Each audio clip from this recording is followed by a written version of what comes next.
श्याम मानव जी, कांग्रेस के मैनिफेस्टो में कई अच्छी बातें हैं जिनके बारे में आप बोल रहे हैं, आप उनकी सराहना कर रहे हैं। हमारा भारत देश और उसकी समस्याओं के बारे में जब आप सोचते हैं, तो क्या आपको ऐसा लगता है कि ऐसी कुछ बातें इस मैनिफेस्टो में छूट गई हो, वो भी आनी चाहिए? ऐसा कुछ छूट गया है कांग्रेस की तरफ से, उसमें और कुछ चीज़ों को डालने की ज़रूरत है? क्या ऐसा आपको लगता है? आप क्या सोचते हैं? मेरे सामने दूसरा अलग सवाल खड़ा होता है।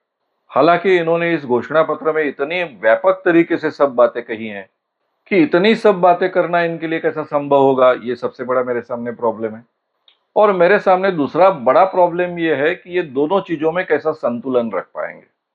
भारत की जो अर्थव्यवस्था है, कांग्रेस के माध्यम से दो तरीके की अर्थव्यवस्था स्वीकारी गई थी। पंडित जवाहरलाल नेहरू जी ने, जब हमें स्वतंत्रता प्राप्त हुई और भारत का नियोजन शुरू हुआ, उसके पहले से ही मिश्र अर्थव्यवस्था का स्वीकार किया था। यानी समाजवादी अर्थव्यवस्था और मिश्र अर्थव्यवस्था का मतलब है कैपिटलिस्टिक अर्थव्यवस्था, इन दोनों का मिश्रण। कैपिटलिस्टिक अर्थव्यवस्था में, जिसे हम भांडवल तंत्र कहते हैं, उस अर्थव्यवस्था में जो भी काम किया जाता है वो नफे के लिए किया जाता है, प्रॉफिट के लिए किया जाता है। उसका उद्देश्य ही प्रॉफिट कमाना होता है। और ये जो प्रॉफिट कमाने का उद्देश्य होता है, उसको बढ़ावा मिले इस ढंग से सारी सरकारी यंत्रणाएं काम करती है और उसको सपोर्ट करती है। उसमें मनी का बहुत महत्व होता है, श्रम का महत्व बहुत कम होता है, और उसमें जो जितना कमा सके उसको उतना कमाने का अधिकार होना चाहिए, ये माना जाता है। यानी इसमें डिस्पेरिटी बहुत बढ़ सकती है, अमीर बहुत अमीर हो सकते हैं, गरीब दिन ब दिन गरीब हो सकते हैं, या फिर वो गरीबी में ही अपना जीवन व्यतीत कर सकते हैं। इस व्यवस्था को कहते हैं कैपिटलिस्टिक अर्थव्यवस्था, भांडवल तंत्र। दूसरी समाजवादी अर्थव्यवस्था, उसमें यह माना गया है कि जो सही माने में उत्पाद होता है वो श्रम के कारण होता है। जो व्यक्ति एक्चुअली काम करता है उसी के माध्यम से उत्पादन होता है। इसमें पैसे की जरूरत होती है, लेकिन वो सबसे अहम हिस्सा नहीं होता है, क्योंकि पैसे की निर्मित भी श्रम से ही होती है। और इसलिए वहां पर जो श्रम करता है, एक्चुअली काम करता है, उसका राज होना चाहिए, उसका अधिकार होना चाहिए, यह माना जाता है। और उस समाजवादी अर्थव्यवस्था में, जिसको कम्युनिस्ट अर्थरचना भी कहा गया है, उस अर्थव्यवस्था में डिस्पैरिटी बहुत कम होनी चाहिए। केवल प्रॉफिट के लिए काम नहीं करना चाहिए, केवल काम को बढ़ावा मिले यही तक सीमित प्रॉफिट होना चाहिए, और उस प्रॉफिट का भी शेयर मैक्सिमम श्रमिकों के पास जाना चाहिए। मैं बहुत ही सामान्य रूप से ये बातें आपके सामने रख रहा हूं, बहुत उसकी गहराई में नहीं जा रहा हूं। ये दोनों अर्थव्यवस्था का मिश्रण हमने हमारे देश की अर्थव्यवस्था में किया था, नेहरू जी के नेतृत्व में।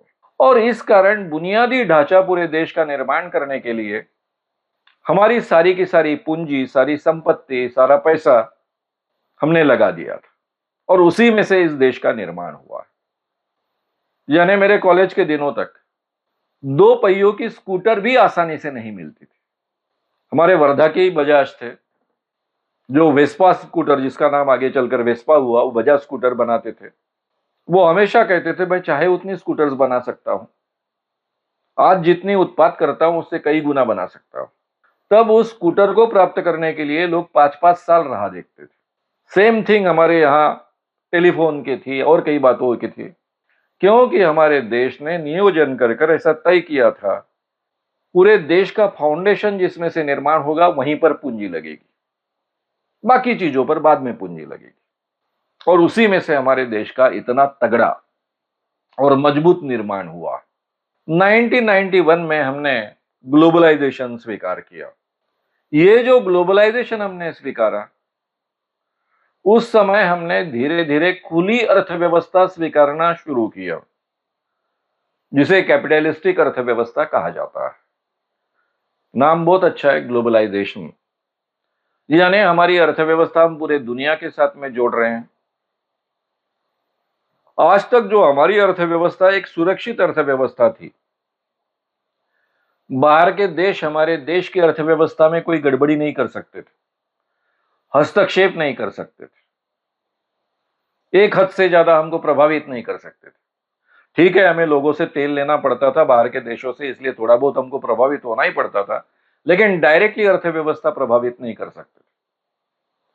जब से हमने ग्लोबलाइजेशन स्वीकारा, धीरे धीरे खुली अर्थव्यवस्था, इसका मतलब कैपिटलिस्टिक अर्थव्यवस्था हमने स्वीकारी, और हमारे हाथ से काफी चीजें छूटती गई।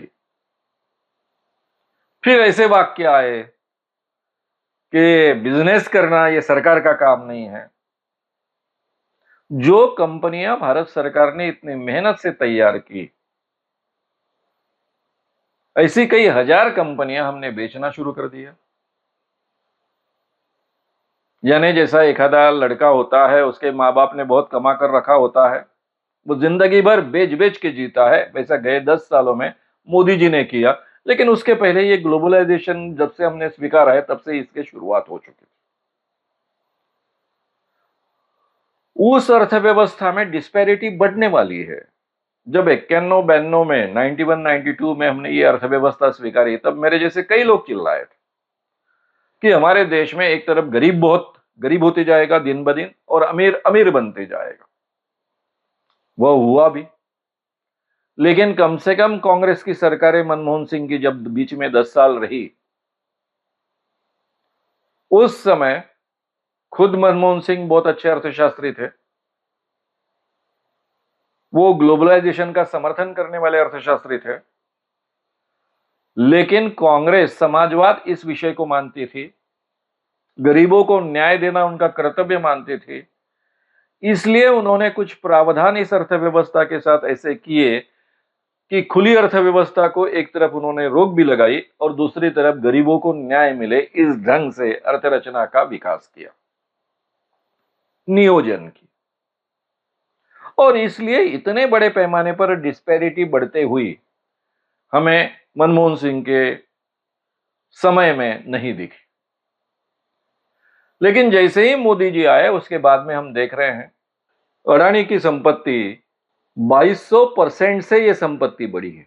शायद दुनिया में पहली बार ऐसा हुआ है। 7.1 अरब डॉलर से 150 अरब डॉलर तक बढ़ती है। 8 सालों में इतनी संपत्ति कभी नहीं बढ़ पाई थी, किसी की भी बड़ी नहीं होगी पूरी दुनिया में। दूसरी तरफ 1% आबादी के पास में भारत का 40% संपत्ति है पूरे देश की, और 50% आबादी जो है, जो गरीबी रेखा के नीचे है, उसके पास में केवल 3% संपत्ति है पूरे देश की। 50% लोगों के पास में 3% संपत्ति, और 1% लोगों के पास में 40% पूरे देश की संपत्ति। और वैसे और गहराई में जाए तो आपको पता चलेगा कि कुछ इने गिने 8-10 कैपिटलिस्ट लोगों के पास में बहुत बड़ा हिस्सा संपत्ति का है इस देश का।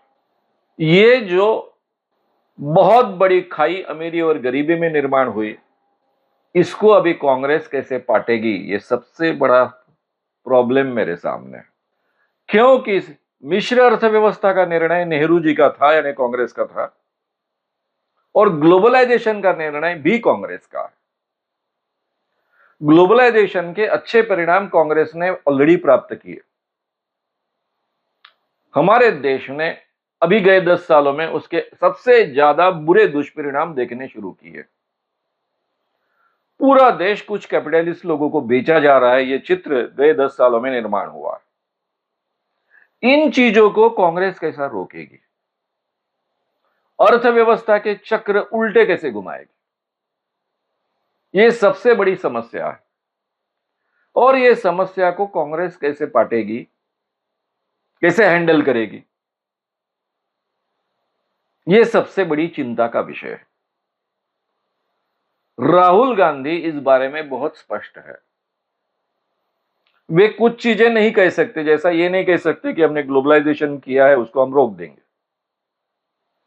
लेकिन वो जो निर्णय ले रहे हैं, इंडिया गठबंधन ने जो निर्णय लिया कि हम स्वामीनाथन आयोग के अनुसार खेती के उपज को एमएसपी देंगे और उसका कानून बनाएंगे, उसका मतलब हमने बहुत विस्तार से देखा। यह निर्णय ग्लोबलाइजेशन के खिलाफ, 100% खिलाफ है। केवल इस निर्णय के कारण भारत की अर्थव्यवस्था को दुनिया की दृष्टि से हमको बंद करना पड़ेगा, तभी हम ये भाव दे पाएंगे। तो ये सब चीजें अमल में कैसी लाई जाएगी? राहुल जी को इसका मतलब ठीक ढंग से समझता है। इंडिया गठबंधन के बाकी सदस्यों को इसका मतलब सही माने में समझता है कि नहीं, इसके बारे में मेरे मन में डाउट। इसके परिणाम क्या हो सकते हैं, इसके बारे में मेरे मन में डाउट। तो मेरे सामने यह सवाल है कि सही माने में ये दो अलग अलग विरोधी अर्थव्यवस्था का संतुलन कांग्रेस कैसे बनाए रखेगी? इस बारे में शायद खड़गे जी भी बहुत स्पष्ट होंगे, आग्रही होंगे। मैं खुद उनसे मिला हूं, उनके विचारों से अवगत हुआ हूं। इसलिए ये जो निर्णय घोषणा पत्र में लिए गए, ये निर्णयों के बारे में वो तो बहुत स्पष्ट हो गए, लेकिन कांग्रेस के बहुत बाकी जो लीडर्स हैं वो इन सब चीजों के लिए तैयार हो गए। कैसे तैयार हो गए? उनका बहुत प्रबोधन करना पड़ेगा, उनका एजुकेशन करना पड़ेगा, उनके मनोवृत्ति में और धारणाओं में परिवर्तन लाना पड़ेगा। ये सबसे बड़ा आह्वान राहुल जी खड़गे जी के सामने है। लेकिन राहुल जी जिस ढंग से दृढ़ संकल्प है, उनके आर्थिक विचारों में पूरी स्पष्टता है, वे क्या कर रहे हैं इसके बारे में वो बहुत अच्छे ढंग से जानकारी रखते हैं। वे खुद भी अर्थशास्त्र के बहुत अच्छे विद्यार्थी रहे हैं। साथ में अब बड़े बड़े अर्थशास्त्रियों के साथ में वो बात करते हैं, उनकी मुलाकातें लेते हैं, उनसे जानकारियां प्राप्त करते हैं, अपने विचारों को और ज्यादा परिष्कृत करते हैं। इसलिए उनके मन में इसके बारे में कोई दुविधा होगी ऐसा तो दिखता नहीं। इसलिए मुझे बहुत बड़ी आशा है। लेकिन ये बहुत ही क्रांतिकारी कदम अर्थशास्त्र के क्षेत्र में, आर्थिक दिशा के क्षेत्र में है, इतना ही मैं कहूंगा। और इस दिशा में बेझिझक कांग्रेस बढ़े और सही माने में भारतीय लोगों को न्याय दे, ये मैं इच्छा व्यक्त करूंगा और आग्रह भी रखूंगा। अगर आपको ये वीडियो पसंद आया हो तो उसे ज़रूर लाइक करें, लोगों में ये अवेयरनेस फैलाने में हमारी मदद करें। वीडियो को ज़रूर शेयर भी करें। तो हमारे YouTube चैनल शाम मानव को विज़िट करें। ऐसे सारे वीडियोस का आनंद लेने के लिए हमारे चैनल को सब्सक्राइब करें। उसके लिए सब्सक्राइब बटन दबाएं। नए वीडियोस का नोटिफिकेशन पाने के लिए बेल आइकन दबाएं।